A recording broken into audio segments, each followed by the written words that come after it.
안녕하십니까. 광주 전남권 뉴스입니다. 고흥의 한 유경 오리 농장에서 고병원성 조류 인플루엔자가 확인됐습니다. 지난달 야생 조류에서 고병원성 AI가 검출된 이후 가금 농장에서는 처음인데요. 방역당국은 축산시설과 축산 차량에 대해 일시 이동 중지 명령을 내렸습니다. 김혜린 기자의 보도입니다. 오리 농장 입구에 출입 통제선이 둘러쳐졌습니다. 방역 요원들이 분주하게 움직입니다.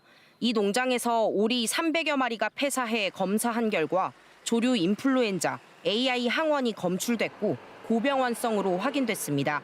올해 야생 조류가 아닌 닭과 오리 등 가금류 농장에서 고병원성 AI가 확진된 것은 이번 겨울 들어 처음입니다. 방역당국은 해당 농장의 오리 2만 2천여 마리를 처분했습니다. 또 전국의 오리 농장과 사료 공장 등 축산 시설과 축산 차량에 대해 오늘 밤 11시까지 36시간 동안 이동 중지 명령을 내렸습니다. 방역당국은 고병원성 AI가 확진된 농장 주변에 가금류 사육 농장이 없어서 확산 위험은 크지 않은 거로 보고 있습니다. 방역대 3km 내에는 아무것도 없고요. 10km 내가 닭 농장에 사고가 있습니다. 근데 현재는 지금 사육은 한 농가도 안 하고 지금 다 비어 있는 상태입니다.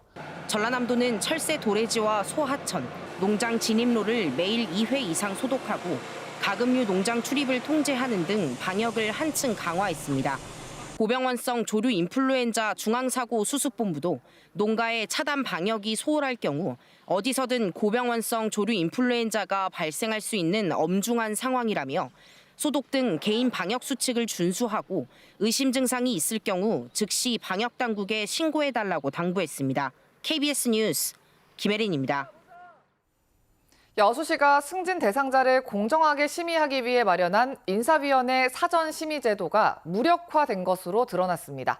담당 과장이나 팀장이 승진 대상을 추천하면 인사위원회가 그대로 의결해온 관행이 감사에서 적발됐는데요. 계약 업무 등 부적정 행정도 무더기로 적발됐습니다. 최혜진 기자의 보도입니다. 지방자치단체는 승진 대상자를 심의하고 의결하는 인사위원회를 운영하고 있습니다. 후보자 명부 순위가 높은 사람 순으로 명단을 받아서 사전 심의를 해야 합니다. 전라남도 종합감사 결과 여수시는 최근 3년 동안 인사위원이 아닌 담당 과장이나 팀장이 특정 승진 대상자를 추천하고 인사위원회는 추천된 사람을 승진자로 의결해온 것으로 드러났습니다. 순위가 앞서는 다른 승진 대상자에 대한 논의는 없었습니다. 단체장의 의중이 과도하게 반영될 수 있는 부적정 인사 관행입니다. 이렇게 승진한 여수시 공무원은 수백 명. 전라남도 감사관실은 이런 관행으로 공정성과 투명성을 확보하기 위한 인사위원회 사전 심의 제도가 무력화됐다고 지적했습니다. 관계 법령에 의해서 취지에 맞게 인사위원회를 운영할 수 있는 내부 방침을 세워서 적절하게 여수시는 도시개발사업 과정에서 발생하는 하수도 원인자 부담금도 제대로 부과하지 않았습니다. 조례를 개정하지 않아 단가 산정을 잘못하면서 수십억 원을 적게 부과한 사실이 감사에서 적발됐습니다. 계약 업무도 부실했습니다.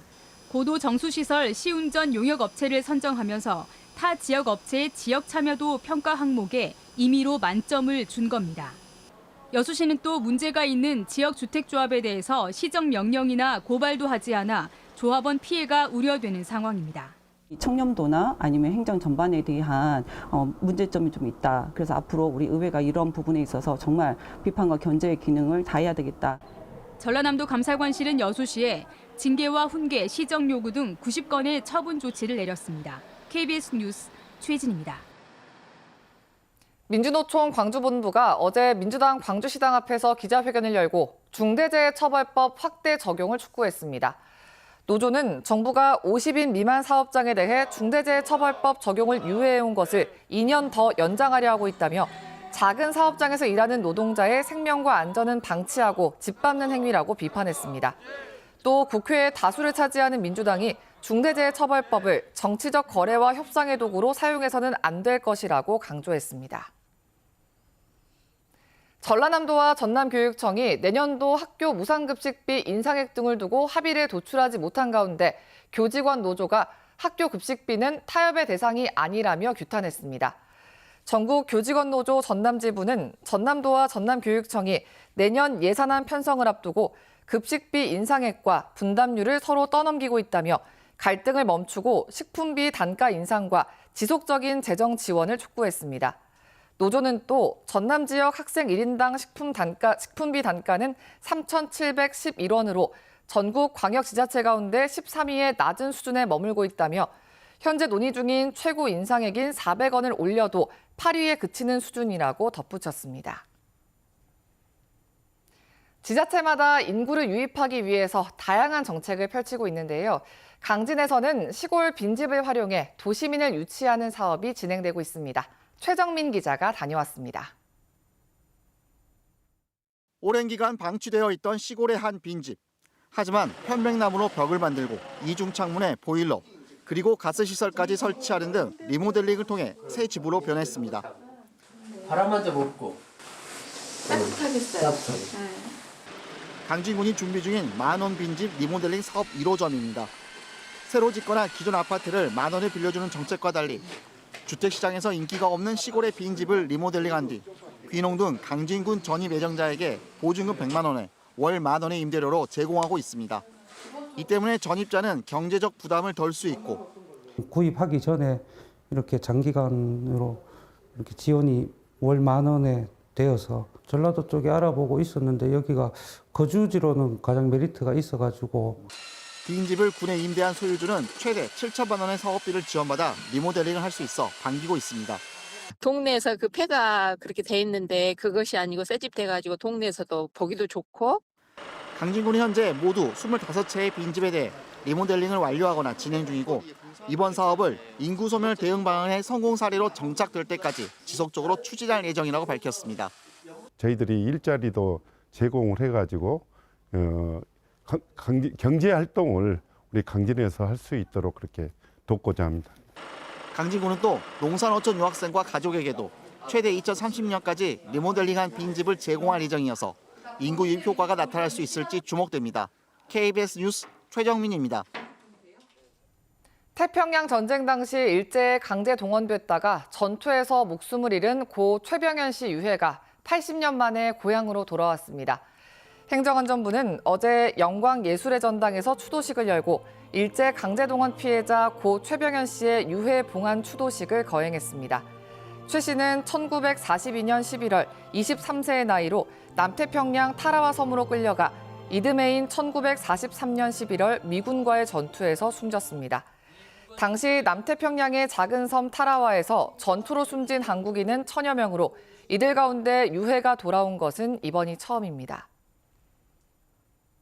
광주 글로벌모터스가 캐스퍼 전기차 시험 생산을 위한 준비를 마쳤습니다. 광주 글로벌모터스는 어제 전기차 설비 구축이 마무리됨에 따라 설비 연동 시운전에 들어갔습니다. 연동 시운전은 분야별 설비에 문제가 없으면 모두 연계해서 전체적인 상태를 최종 점검하는 절차로 광주 글로벌모터스는 조만간 기존 캐스퍼 생산 재개에 이어 내년 2월 전기차 모델 시험 생산에 들어갈 예정입니다.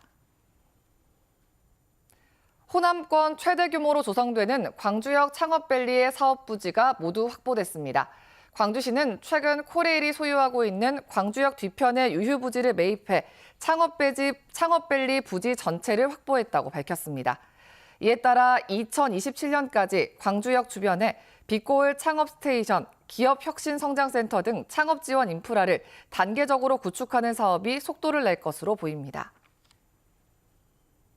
한평군은 지난 6월과 8월 두 차례 연기한 뒤 이번 달로 예정됐던 광주 군공항 이전 사업 군민 여론조사를 유보했다고 밝혔습니다. 한평군 관계자는 지난달 김영록 전남지사가 한평에서 열린 도민과의 대화에서 여론조사 추진과 관련해 한평군이 신중하게 생각해야 하고 전남도와 협의 없이 일방적으로 하는 것은 있을 수 없다고 우려함에 따라 잠정 연기했다고 밝혔습니다. 다만 완전 철회는 아니고 국민의 다양한 의견을 수렴하고 있다고 덧붙였습니다. 화순군은 옛 화순광업소 부지에 조성 예정인 복합관광단지 등에 대한 민간 사업자의 투자 의향 접수를 시작한다고 밝혔습니다. 이에 따라 오는 11일 오후 2시 화순광업소 회의실에서 투자 설명회를 하고 22일까지 투자 의향서를 접수할 방침입니다. 화순 조기 폐광 지역 경제진흥 사업은 화순군 동면 옛 화순광업소 일대에 2029년까지 약 5,643억 원을 투입해서 221만 4천 제곱미터 규모로 복합 관광단지, 농공단지, 스마트팜 단지 등을 조성하는 사업입니다.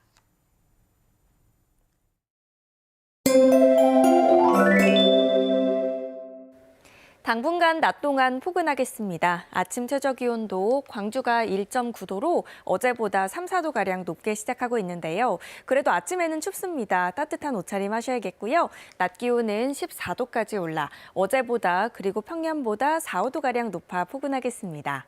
추위가 누그러지면서 공기가 점차 탁해지고 있습니다.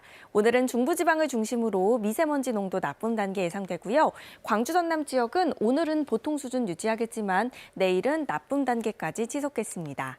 다음 자세한 지역별 날씨입니다. 오늘 구름 많은 하늘 보이겠고요. 아침 기온 어제보다 2도에서 5도가량 높습니다. 낮 기온은 담양과 나주 14도까지 오르겠습니다. 여수의 낮 최고 기온 13도, 광양 16도로 포근하겠습니다. 목포의 한낮 기온 13도, 영암 14도, 강진과 장흥 15도로 어제보다 2도에서 4도가량 높겠습니다. 신안을 비롯한 도서 지역은 14도에서 15도가 예상됩니다. 바다의 물결은 서해남부 먼바다에서 최고 2m로 다소 높겠습니다. 당분간 비교적 포근하겠고요. 내일 늦은 오후부터 저녁 사이에는 비가 오락가락 내리겠습니다. 날씨였습니다. 12월 5일 뉴스광장 마칩니다. 시청해주신 여러분 고맙습니다.